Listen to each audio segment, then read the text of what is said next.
This channel does not promote any violent, harmful, or illegal activities. All content provided by this channel is meant for an educational purpose only. এবার নজর কোচবিহারের দিকে। তৃণমূল কংগ্রেসের কর্মী আবার কোচবিহারে খুন হয়েছেন। মাথাভাঙা ঠিক পঞ্চায়েত অফিসের সামনে রাতের অন্ধকারে তাকে পিটিয়ে খুন করা হয়েছে এমনই অভিযোগ উঠেছে। আর বিবাদ মেটাতে গিয়েই খুন হয়েছেন এই তৃণমূল কর্মী সঞ্জয় বর্মন, এমনটা দাবি পঞ্চায়েত প্রধানের। লোহার রড দিয়ে পিটিয়ে খুনের অভিযোগ। দুই অভিযুক্তকে গ্রেফতার করেছে পুলিশ। সুমন কল্যাণ আমাদের প্রতিনিধির সঙ্গে আছেন। সুমন, কি তথ্য আর পাওয়া যাচ্ছে? দেখো, একদম নতুন একটা তথ্য উঠে এসছে। তার পরিবারের যিনি তার কাকা রয়েছেন তিনি স্পষ্টভাবেই বলেছেন এটা পরিকল্পিত খুন। অর্থাৎ যে তত্ত্ব খাড়া করেছিলেন গ্রামের প্রধান, যে গন্ডগোল চলছিল সেই গন্ডগোলের পাশ দিয়ে তিনি যাচ্ছিলেন এবং সেখানে তিনি গন্ডগোল থামাতে যান, সেখানে তার উপর হামলা হয়। কিন্তু পরবর্তীতে আমরা যে তথ্য পেয়েছি, যেভাবে আক্রান্ত করে রক্তাক্ত করা হয়েছে, যে ছবি আমরা পেয়েছি, এবং সর্বশেষ যে তার পরিবারের তার যে কাকা রয়েছেন তিনি যেটা বলছেন যে এটা পরিকল্পিত খুন। অর্থাৎ গোটা ঘটনা সকাল থেকে যেভাবে চলছিল এটা কিন্তু বড় একটা টুইস্ট, যে নতুন করে একটা তথ্য পরিকল্পিতভাবে সঞ্জয়কে খুন করা হয়েছে। এই অভিযোগ কিন্তু বাড়ির লোকের। ফলে যে দুষ্কৃতীরা গন্ডগোল করছিলেন সেখান দিয়ে সঞ্জয় যাচ্ছিল, তিনি বাধা দিচ্ছিলেন, তার জন্য তাকে প্রাণ হারাতে হয়েছে, তার উপর আক্রমণ হয়েছে। এই তত্ত্বটা কোথাও যেন তৃণমূলের যে প্রধান তিনি যেটা বলেছেন সেটা থেকে কিন্তু সম্পূর্ণ উল্টে গেল। পরিকল্পনা করে তার ছেলে ভাইপোকে খুন করা হয়েছে, এটাই কিন্তু এই মুহূর্তের সবচাইতে বড় খবর। তার কাকা কিন্তু এই অভিযোগটা করেছে। সুমন, তুমি সঙ্গে থাকো। পরিবারের তরফ থেকে কি বলা হচ্ছে? অর্থাৎ তাদের যে এখন অভিযোগ যে পরিকল্পনা করে খুন করা হয়েছে এই সঞ্জয়কে, সেই বক্তব্য যেমন আপনাদের শোনাবো, পঞ্চায়েত প্রধান যার বক্তব্য একেবারে উল্টো তার বক্তব্যও শোনাবো। শুনুন।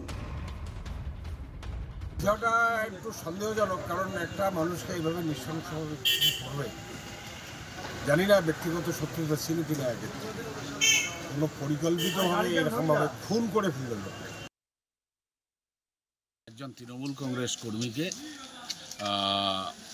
আঘাত করা হয়, মাথায় আঘাত এবং শরীরে লোহার রড জাতীয় কিছু দিয়ে আঘাত করা হয়।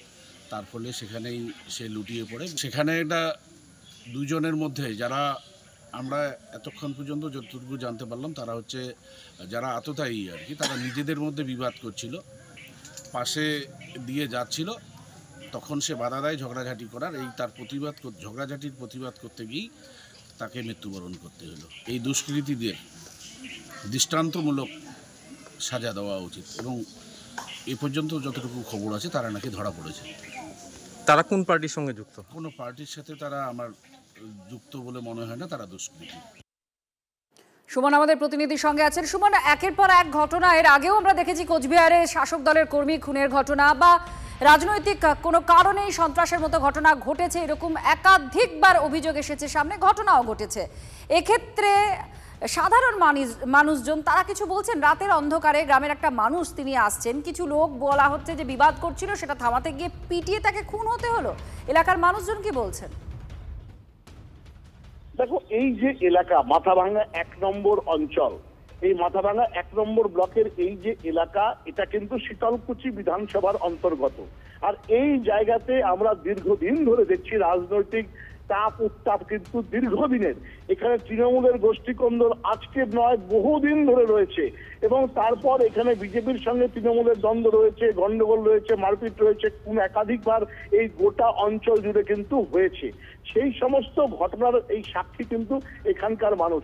তবে আজকে গতকাল রাতের এই যে ঘটনা, সঞ্জয় দাস নামে যে যুবক, তৃণমূল কর্মী বলে যাকে বলা হয়েছে, তিনি যেভাবে খুন হয়েছেন, পরিবারের লোকের যা বক্তব্য তাকে পরিকল্পনা করে খুন করা হয়েছে, এই অবস্থার প্রেক্ষিতে কিন্তু গোটা অঞ্চল থিতিয়ে রয়েছে, কার্যত এমন ভয় ভীতির মধ্যে কিন্তু তারা রয়েছেন।